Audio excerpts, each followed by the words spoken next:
Саламатсыздар, урматтуу биздин кыргызстандыктар, урматтуу биздин пенсияга акча камдаган жаштар, кишилер жана пенсионерлер.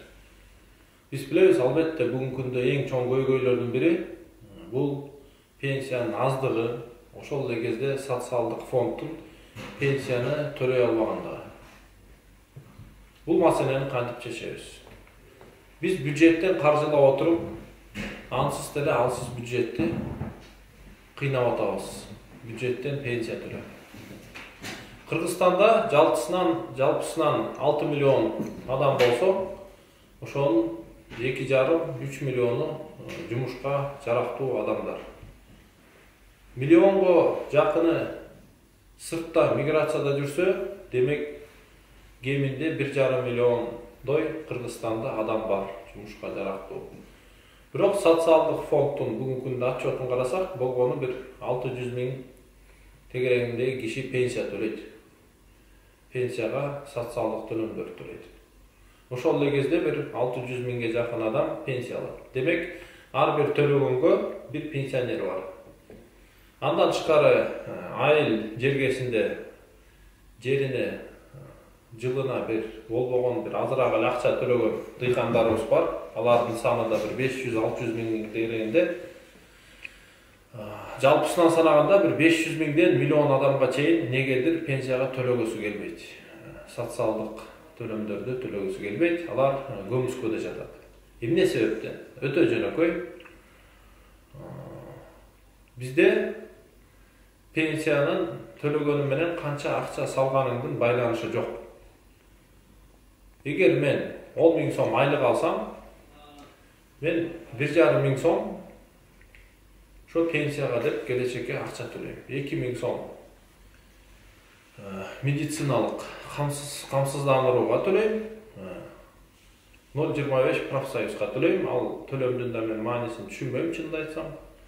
Анан 10% жумушчу, 10% жумуш берген адам салык төлөйт кирешеден. Ошону менен 10 миң сомдон 3,700 сомдун тегерегинде адам албайт.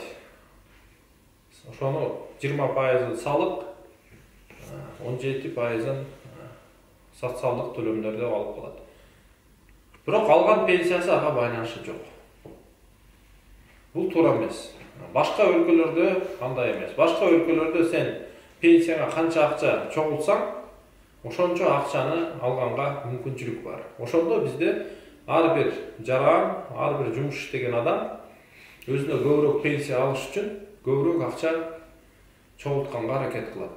Эгер ошол 10 миң сомдон менин 1000 сомум толугу менен менин пенсиондук счетума кетсе, кийин мен ошону пенсия катары алсам, менде стимул болот. Элдар, сен пенсия келечекте албай калышың мүмкүн. Чогул деп, албетте ар бир адам ойлонуп, көбүрөөк акча чогултканга аракет кылат. Анткени билет, канча акча чогултсам, мен ошончо акчаны кайра пенсия катары алам. Эгер бизде Кыргызстанда пенсияга 60 жашын тегерегинде чыгып атсак, орто Кыргызстанда өмүрдүн узундугу бир 70-75 деп эсептесек, демек 10-15 жыл биз ошол чогулткан акчабызды жылга жана айга бөлүп кайра эле өзүбүз алабыз. Ошондо ар бир жаранда, ар бир жаш жумуш иштеп аткан кишиде уурагында деле стимул болот өзүнө акча чогултканга келечекке. Болбосо бизде кандайдыр бир башка категориялар көбүрөөк пенсия алат.